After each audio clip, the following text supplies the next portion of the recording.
So let's first hear from Eric Bieniemy from his introductory press conference with the Commanders yesterday, and then hear from somebody who was there. Eric, David Aldridge with the Athletic. Mr. Aldridge, it's yes, nice sir. to meet you. Welcome to D.C., my man. What are your non-negotiables as an offensive coach, as a coordinator with your players? Lack of details. And understand this. I say that, and nothing is ever perfect, okay? But one thing that's very important to me is learning to make second effort a habit. So if you can't play with any effort, I got a personal problem with that because it requires no God-given ability to play with second effort. Blessed to be joined by who you just heard from, David Aldridge. Look, Eric Bieniemy said, "It's nice to meet you, sir." Okay, he knew he was talking to a legend, and David Aldridge, who's to talk to us now. David, you overheard us. You were there at the press conference yesterday. You wrote a powerful column for The Athletic today about how the NFL has failed when it comes to promoting a clearly qualified candidate. We all agree on that. But meanwhile, if you're smart, you would bet on him helping to turn around the Commanders' offense. What's some of your other takeaways from not just what you saw yesterday in that press conference, what you heard yesterday in that press conference, but from just Eric Bieniemy having to take this route? We know he should be a head coach, but in the meantime, I like this route that he's taken. What say you? I think it's a good move for him, and I know that there are people that think that this is a parallel move. I don't really think it is, because whatever the reality was of his situation in Kansas City, whether he was calling some of the plays or not, or calling half of the plays or less, the perception was Andy Reid was calling the plays. No matter what the reality was, the perception was Andy Reid's that he running was the that brains. offense. Yeah. So no matter what hand Eric had in it, whether he had hand in the game planning or in the game day calls, it didn't matter. Everybody believed Andy Reid was running the show. So now in Washington, it is clear Eric Bieniemy's running the show offensively. It's his show. Yep. Ron Rivera was hands off with Scott Turner, gave him 3 years, wasn't good enough, but he never micromanaged Scott Turner. He always let Scott Turner do what he wanted. Sometimes he would say, "I'm not sure why Scott's doing this," but he does it. Clearly, he wanted to change. He said so yesterday, and this is one of the things I got to give Rivera credit for, because when he fired Scott Turner, I wrote this. I said, "You got to hire somebody that's good enough to replace you." You know, if you're really secure in yourself, you're going to hire somebody that can step in and replace you if things don't go right next year. And he did that. He went out and got the best guy. The best guy. I didn't even have Bieniemy on my list because I thought there's just no way they could get him. You know what I mean? So the fact that they were able to get him, give him a different title, give him more money, whatever, they got him. I don't care how they got him, they got him. And I'll get to that. Yeah, go ahead. I'm sorry. No, I'm sorry. He's going to get what? I'm sorry. I didn't mean to cut you off. He's going to get every opportunity to make this his offense. Yes. It's not going to be, Patrick Mahomes, he's just riding Mahomes' coattails. Right. Damn hell ain't Patrick Mahomes. Hello. You know what I'm saying? So if they have success offensively, it's going to work. It's going to work to Eric's advantage in terms of whatever he wants to do next. Hey, let me state the obvious. That is never an issue for white coaches. Never. See Nathaniel Hackett. It is never an issue for white coaches if they don't call plays. It is never an issue for white coaches if they ride Tom Brady's or Aaron Rodgers or Andy Reid's or anybody else's coattails. It's only being used against Eric Bieniemy. We all know that. We understand that, but I'm just saying that for the people in the back. So there's that part. However, since Eric Bieniemy cannot hire himself, to me, what I love about this, Nat, is he gets to go somewhere, as David just pointed out, run the show. This isn't Patrick Mahomes. Mold a quarterback. And he molded Patrick Mahomes, but mold another quarterback. I love his line about comfort being the enemy of progress. He had nothing else to prove, nothing else to gain, nothing else to win in Kansas City. So even though his resume is impressive enough, Go make it an even better resume. Maybe he's the heir apparent in D.C. I'm not wishing Ron Rivera gets fired, but maybe he's next in line in D.C. Who knows what the future holds if he goes there and crushes it. Speaking of crush, that perception that David just alluded to, Natalie, we all know LeSean McCoy perpetuated it. Yeah. And Eric Bieniemy yesterday, he had every opportunity to defend himself. What did he do? Everybody's entitled to their own opinion. I got a job to do here. That was head coach-like, in my opinion, Natalie. It was. And, I said he gave LeSean McCoy more grace than he deserved, personally, in my opinion. But I am curious to know, David, what are your thoughts on what LeSean McCoy had to say? Listen, at the very end of his commentary, he did say, look, I want him to succeed. And I think we all want him to succeed. I was not comfortable with the approach and the way that he took to criticize Eric Bieniemy, but do you think there's any validity to what LeSean McCoy was saying about him? Look, LeSean McCoy has forgotten more about football than I'll ever know, okay? I understand that. He played in the National Football League. I played 3 weeks of junior varsity football at DeMatha Catholic High School. I understand there's a difference in our expertise here. I'll just say this. If you're going to come at Eric Bieniemy with some static and some noise, I need to see some rings on your finger, Hoss, because he's got two. Okay. So if you're going to talk about him and say he can't do this, he doesn't do that, give me some credentials besides what, I played in the National Football League. I mean, well, LeSean got one or two, but he wasn't, as Charles Barkley now is famous for. He wasn't driving the bus. He was a passenger. Yeah. He was a passenger when he got his. Tell me Eric Bieniemy was just along for the ride for those two? Yeah. I'm gonna disagree with you. Respectfully, I'm gonna disagree with you. But here's the thing. Yeah, go ahead. No, I was going to say, with all due respect to LeSean McCoy, obviously he has more knowledge than all of us. But me personally, I'm going to listen to Patrick Mahomes, who was the quarterback who people think, Bieniemy riding his coattails, who basically just squashed anything that Shady had to say. Yeah. But DA, check this out though. Yep. It was, I know it was uncomfortable for me. I'm not going to speak, but I assume it was for you as well. To see a black man get up there and perpetuate a stereotype about a black coach in a time when we know that black coaches have to fight these perceptions, fight these stereotypes, and that the hiring of black coaches, or the lack thereof, is at the forefront of the NFL social justice, or whatever you want to call it. It takes all of us in racism conversation, right? Yeah. So that was uncomfortable. But let's just say that there is some modicum of truth to what LeSean McCoy had to say. Or at minimum, let's just say he said the quiet part out loud. Let's just say he said what owners and general managers, what they believe to be the case, and what they're saying behind closed doors when they decide not to hire Eric Bieniemy. All of that, going back to the present and the future, which is where Eric wants to reside, DA, he now has a chance to put to rest. Not that he should, but again, I didn't like that LeSean McCoy said it, but what I like is that Eric Bieniemy now has a chance to get the last word on it.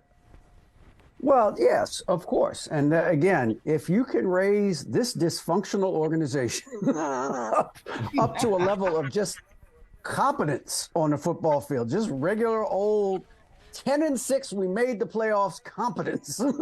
If you could do that, it would be, an enormous feather in Eric Bieniemy's cap. And again, I'm not saying Eric Bieniemy's perfect. I'm not saying he doesn't have baggage. Matt Patricia had baggage. Matt Nagy had baggage. Everybody got baggage. We all got baggage. If you look deeply enough, I'm saying that baggage didn't stop those guys from getting hired. And the baggage always stops Eric Bieniemy from getting hired. That's what I'm saying. Amen. Amen. Speaking of baggage, the baggage with the Commander starts at the top. They got their own baggage. It starts at the top. What do you think about this process? I've always been one of those, I'll believe it when I see it, when it comes to Daniel Snyder actually selling the team. Word yesterday that Jeff Bezos, and his name has always been linked to the Commanders. Sure. He's sniffing around from employee to employer. Hey, Jeff, it's Mike Smith. Hurry up and buy this team. Like, what are your thoughts on this process, if there actually is one, when it comes to the sale of the Commanders? No, I think the process is a legitimate one. I think they're going through it. Look, they're trying to break the bank on this one. You know what I'm saying? The Broncos went for 4.5, right?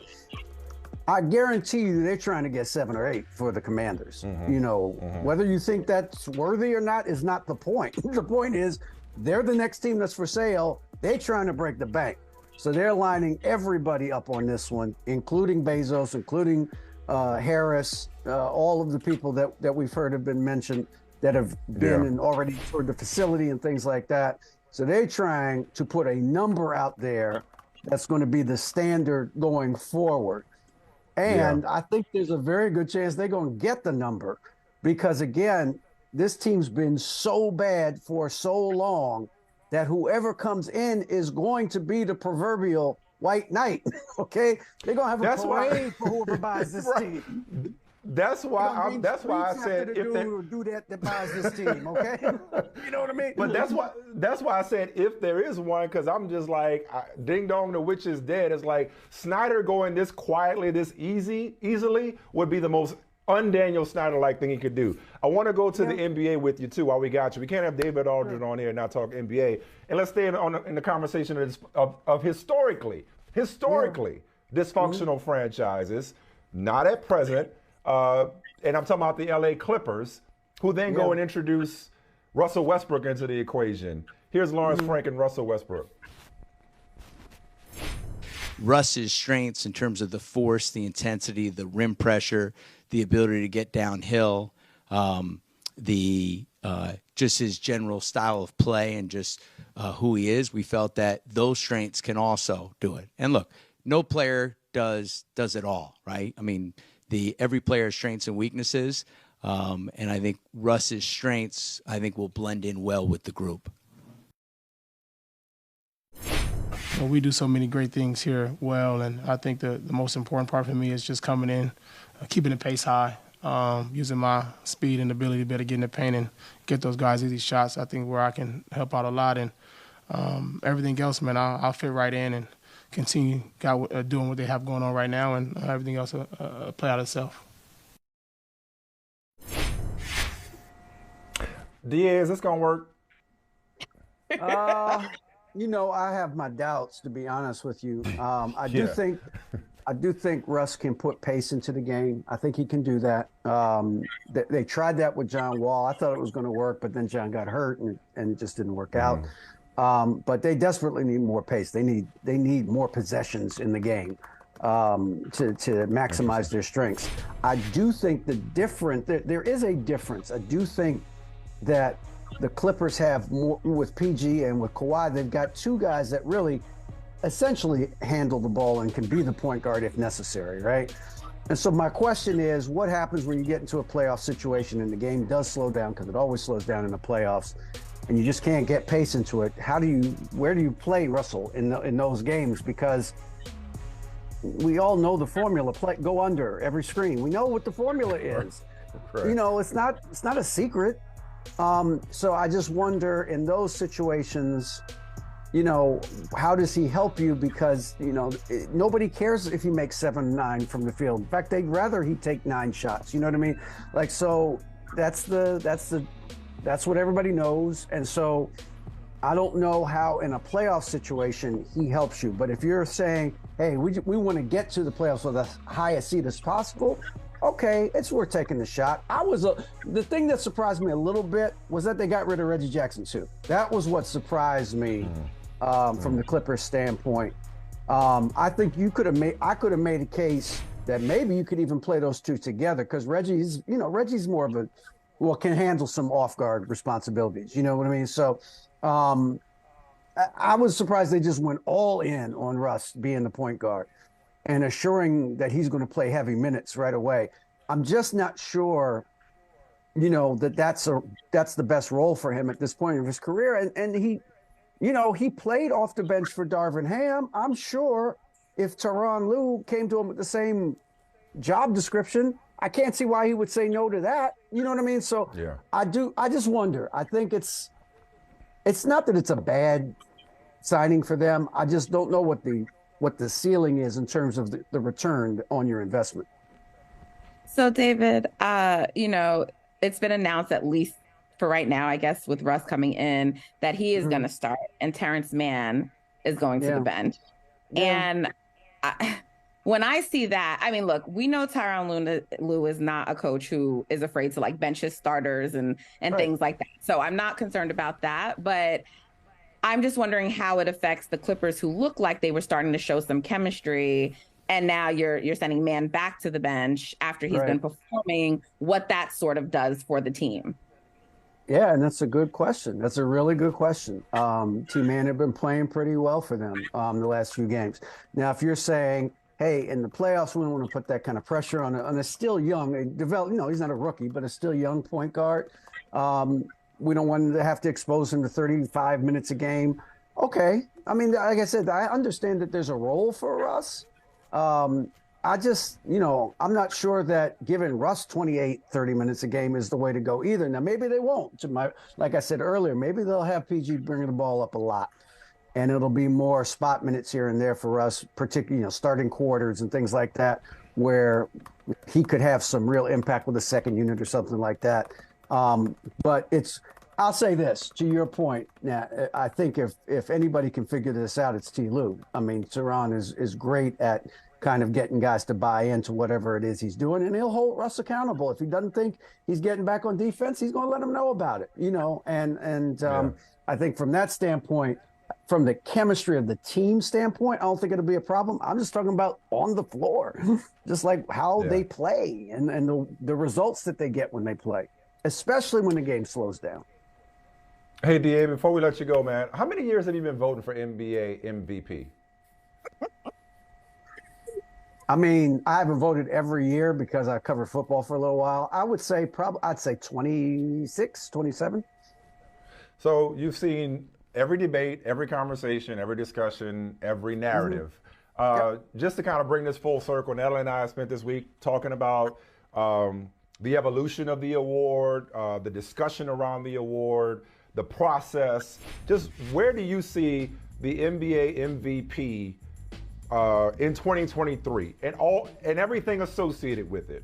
Debate, discussion, straw polls, the whole thing. What's your take on the MVP process at this point?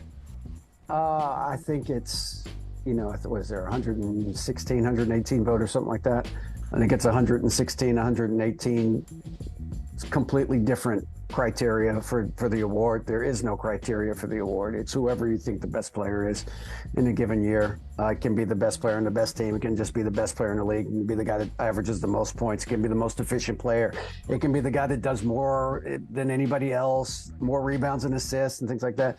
There's no criteria. So again, I don't get worked up about things like this. I know lots of people do. I think it's ridiculous to get worked up about an award because it's not based on anything objective.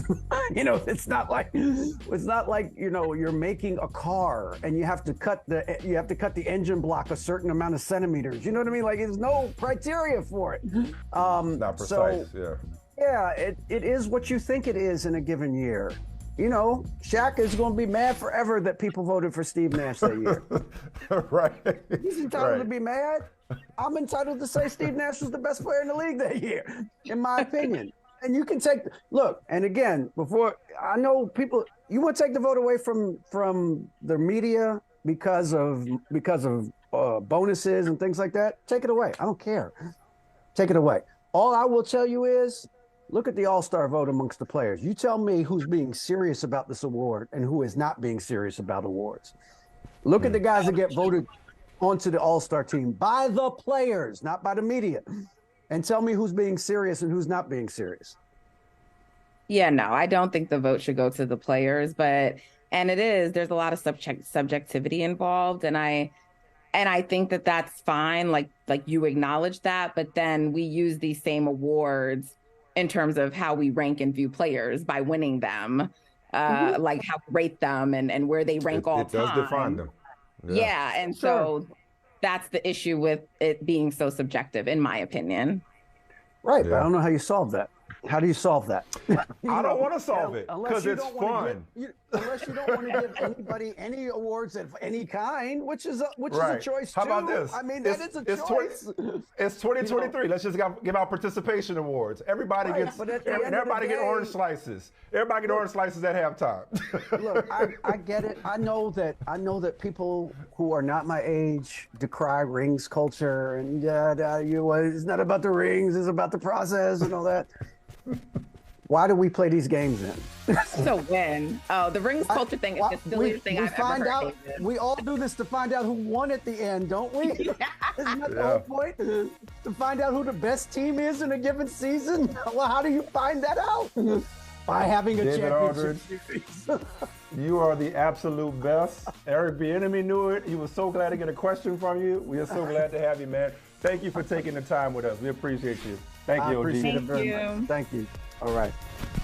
Hey, thank you for watching Brother from Another. If you haven't hit that subscribe button, go ahead and do that now. Don't forget, you can catch us 3 to 4 weekdays on PeacockTV.com and on Sirius XM Channel 85.